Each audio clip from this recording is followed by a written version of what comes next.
এই যে আজকের আমাদের ক্লায়েন্ট অনেক পুরনো, একদম প্রথম থেকে ভরসা করে আসছে আর কাজ করিয়েছে। এর আগে ক্যারাটিন করিয়ে গেছিল।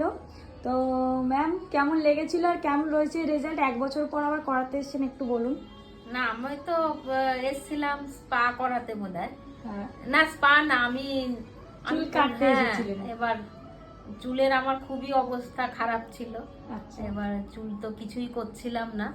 তারপর তুমি অনেক ভরসা দেওয়ার পর আমি কেরাটিন স্পাটা করিয়েছিলাম। ক্যারাটিন করিয়েছি। কেরাটিন করিয়েছিলাম, হ্যাঁ। আচ্ছা।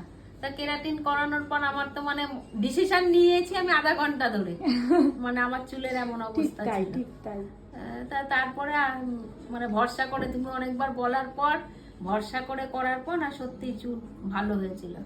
ঠিক ছিল তো? হ্যাঁ, হ্যাঁ, আবার হ্যাঁ। আজকে করাতে এসেছেন, হ্যাঁ, তাই তো? আবার আজকে করাতে এসেছি। ঠিক আছে, একটু ম্যামের চুলটা দেখিয়ে দিই। একটু ম্যাম সামনে একটু। এই যে চুলের অবস্থা।